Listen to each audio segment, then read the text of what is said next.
केंद्रीय वित्त मंत्री निर्मला सीतारमण ने 1 फरवरी को भारत सरकार का 2023-24 का बजट पेश कर दिया है।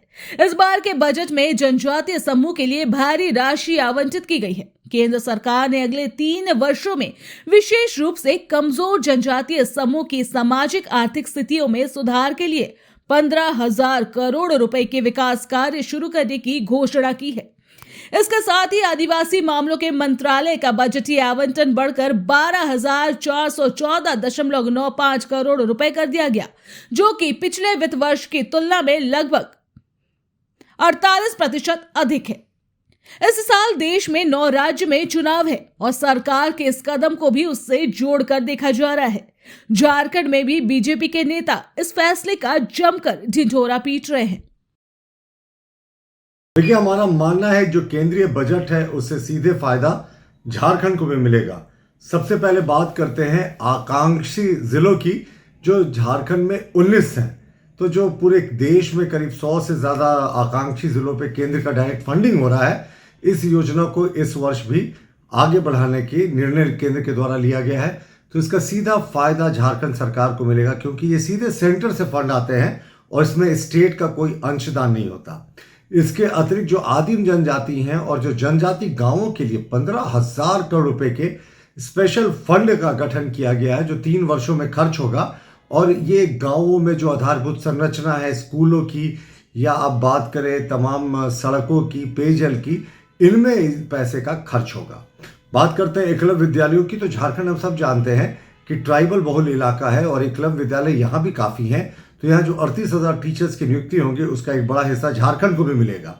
और सिकल सेल एनीमिया एक ऐसी बीमारी है जो झारखंड में बहुत ज़्यादा पाई जाती है। तो केंद्र ने इसको इरेडिकेट करने के लिए 2047 तक का जो लक्ष्य रखा है, उससे भी झारखंड को सीधा फायदा होगा, क्योंकि ट्राइबल पॉपुलेशन का एक बड़ा हिस्सा इस बीमारी से प्रभावित होता है।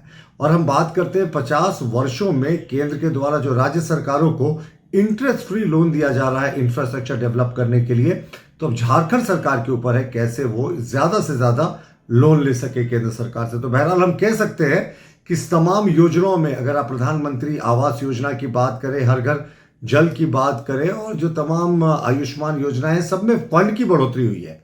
और झारखंड में गरीबों की संख्या बहुत है, तो इन जो योजनाओं का भी सीधा फायदा झारखंड के गरीबों को मिलेगा। साल 2023 में 9 राज्यों कर्नाटक, मध्य प्रदेश, राजस्थान, छत्तीसगढ़, तेलंगाना, मेघालय, मिजोरम, नागालैंड और त्रिपुरा में विधानसभा चुनाव होने वाले हैं। इन चुनावों को 2024 के आम चुनाव के पहले का सेमीफाइनल माना जा रहा है। इसमें से कई राज्यों में जनजातीय आबादी की सरकार बनाने में अहम भूमिका होने वाली है। झारखंड में 2024 के आम चुनावों में भी बीजेपी इससे भुनाने की कोशिश कर रही है, लेकिन कांग्रेस फैसले को बस जुमला करार दे रही है। देखिए, आम बजट में जो आदिवासियों के हितों की बात की गई है, तो हमें यह लगता है कि ये एक जुमला कहीं साबित ना हो, क्योंकि लगातार जिस प्रकार आम बजट से लोग को यही अंदेशा हो रहा है कि एक जुमला साबित हो रहा है और भारतीय जनता पार्टी पर आदिवासी भरोसा और विश्वास नहीं कर पाएंगे। इसलिए नहीं कर पाएंगे क्योंकि लगातार भाजपा जो है उनकी अस्मिता से जुड़ी हुई हर मामलों पर सिर्फ एक षड्यंत्र रच रही है। तो स्वाभाविक तौर पे जितना फैसला आम बजट में इन लोगों ने लिया है आदिवासी हितों के लिए, अगर उसी का ध्यान रखते हुए सरना धर्म कोड भी अगर ये लोग लागू कर देते तो स्वाभाविक तौर पे कहीं ना कहीं आदिवासियों की अस्मिता और उनकी पहचान बरकरार रहती। लेकिन अगर ये धरातल पर उतरे तो अच्छी बात है, लेकिन हमें नहीं लगता है कि यह मामला जो है धरातल पर उतरेगा।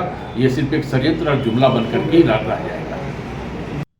बीजेपी लगातार ऐसे फैसले लेती रही है जो चुनावी समीकरणों को बदलने का मादा रखती है। तो क्या मान लिया जाए 2024 से पहले यह भी बीजेपी का एक मास्टर स्ट्रोक है?